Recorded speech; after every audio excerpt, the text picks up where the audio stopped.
Welcome back everyone, welcome to civil service study. 25 अगस्त है आज 2020 और नेक्स्ट टेस्ट लगाते हैं यूपीएससी सिविल सर्विसेज प्रीलिम्स के लिए। Test number 526। तो चलिए स्टार्ट करते हैं। इंपॉर्टेंट हो गए प्रश्न। ये प्रश्न स्टेट पीसीएस के लिए भी इंपॉर्टेंट है, खासकर यूपी पीसीएस के लिए। तो यूपी पीसीएस वाले भी इस टेस्ट को अच्छे से लगा लीजिएगा। नगरीकरण एवं जनसंख्या। तो चलिए स्टार्ट करते हैं। बहुत सारे प्रश्न ऐसे होंगे जिनका आंसर आपको पता होगा। क्वेश्चन नंबर 1, निम्नलिखित कथनों पर विचार करना है। पहला स्टेटमेंट है, भारत में पहली जनगणना लॉर्ड लिटन के काल में हुई थी और W.C. फाउंडेन भारत के प्रथम जनगणना आयुक्त थे। बताइए कौन सा करेक्ट है इसमें। भारत में पहली जनगणना लॉर्ड मेयो के शासनकाल में हुई थी, गलत है पहला वाला स्टेटमेंट। दूसरा वाला करेक्ट है, प्रथम जनगणना आयुक्त भारत के W.C. प्लाउडेन थे। बी हो जाएगा इसका आंसर। तो भारत में पहली जनगणना लॉर्ड मेयो के काल में हुई थी 1872 में, और पहली जो नियमित जनगणना हुई थी रेगुलर, वो 1881 में लॉर्ड रिपन के काल में हुई थी।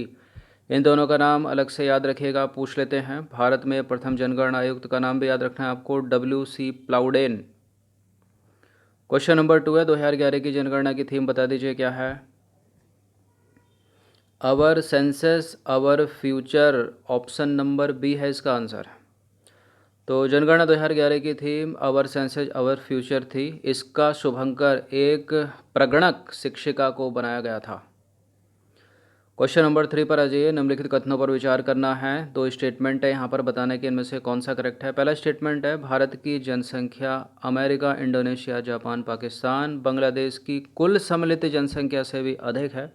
ये सारे के सारे प्रश्न 2011 की जनगणना के अनुसार हैं।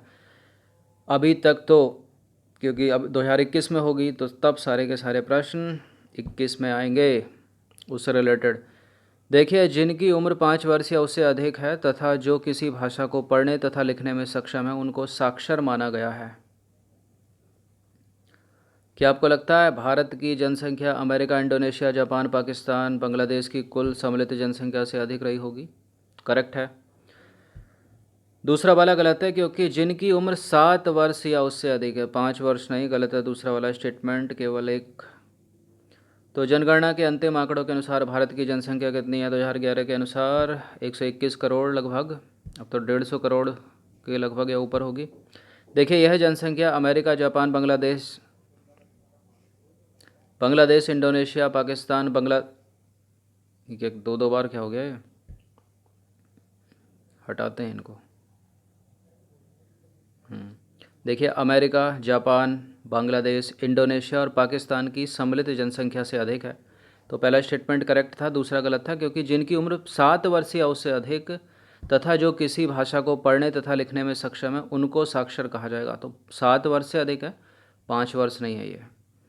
क्वेश्चन नंबर 4 पर आ जाइए। निम्नलिखित में से किस या किन राज्यों की जनसंख्या वृद्धि दर 2011 में नकारात्मक रही? त्रिपुरा, गोवा, सिक्किम, नागालैंड। नीचे दिए गए कोड की सहायता से सही उत्तर का चयन कीजिए। कौन कौन हो सकता है इसमें?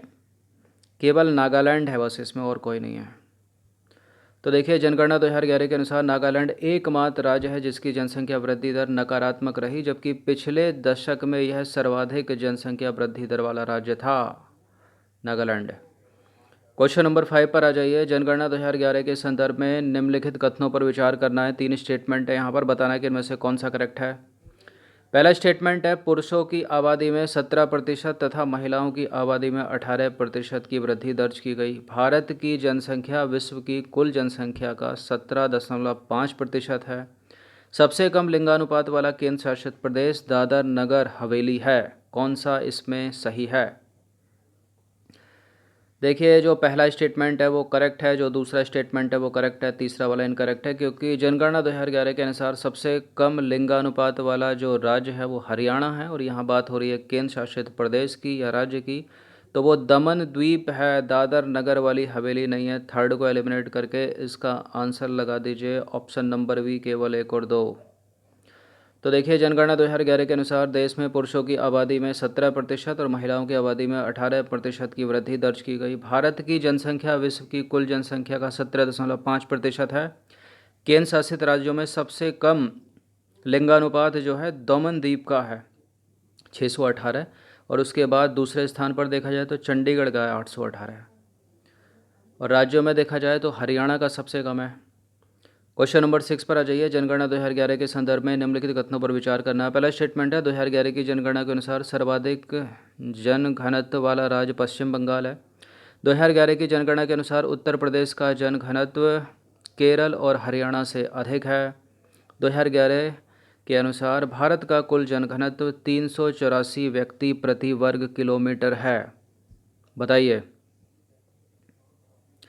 देखिए 2011 की जनगणना के अनुसार सर्वाधिक जनघनत्व वाला राज्य पॉपुलेशन ऑफ डेंसिटी जिसको बोलते हैं वो बिहार की है। पश्चिम बंगाल का दूसरा स्थान है, तो गलत है पहला स्टेटमेंट। 2011 की जनगणना के अनुसार उत्तर प्रदेश से कहीं अधिक है केरल और हरियाणा का जनघनत्व, क्योंकि सबसे ज़्यादा जनघनत्व बिहार का है। बिहार के बाद है पश्चिम बंगाल और तीसरे स्थान पर केरल का स्थान आता है, तो गलत है दूसरा वाला स्टेटमेंट भी। और 2011 की जनगणना के अनुसार भारत का कुल जनघनत्व कितना है? कुल जनघनत्व 382 व्यक्ति प्रति वर्ग किलोमीटर। एग्जैक्ट नंबर में याद रखे करें ऐसी चीज़ों को, एक नंबर भी ऊपर नीचे नहीं तो सारे के सारे कटेंगे यहाँ पर। इसका आंसर हो जाएगा ऑप्शन नंबर डी, उपरोक्त में से कोई भी नहीं। तो उपरोक्त सभी के सभी गलत हैं। 2011 की जनगणना के अनुसार सर्वाधिक जन घनत्व वाले शीर्ष राज्य निम्नलिखित हैं। सबसे ज़्यादा बिहार, बिहार के बाद पश्चिम बंगाल, उसके बाद केरल, केरल के बाद उत्तर प्रदेश, उत्तर प्रदेश के बाद हरियाणा। अब एक की वजह से पूरा स्टेटमेंट ही काटना पड़ेगा। 2011 की जनगणना के अनुसार भारत का कुल जनघनत्व 382 व्यक्ति प्रति वर्ग किलोमीटर है, ना कि 384।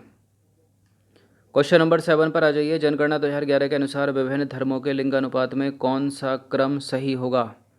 जिसका सबसे ज़्यादा सेक्स रेशियो होगा, जिस धर्म का वो सबसे पहले आएगा, उसके बाद उससे कम, उससे कम, उससे कम। क्या लगता है आपको सबसे ज़्यादा किसका है? देखिए हिंदू धर्म से भी कहीं ज़्यादा है ये ईसाई धर्म का, ईसाई से भी कहीं से कम है बौद्ध धर्म, बौद्ध धर्म से कम जैन धर्म, मुस्लिम। सबसे कम देखा जाए तो सिख धर्म का है। ऑप्शन नंबर डी है इसका आंसर। तो देखिए जनगणना 2011 के अनुसार विभिन्न धर्मों में लिंग अनुपात निम्न प्रकार है। मोस्ट इम्पॉर्टेंट है ये, क्योंकि यूपी पीसीएस में जनगणना से अलग से प्रश्न पूछे जाते हैं कम से कम 4-5, तो इसको अच्छे से टेस्ट को देख लेना, वरना इन प्रश्नों को उसमें भी कवर करा देंगे ऊपर नीचे करके एक्सप्लेनेशन को।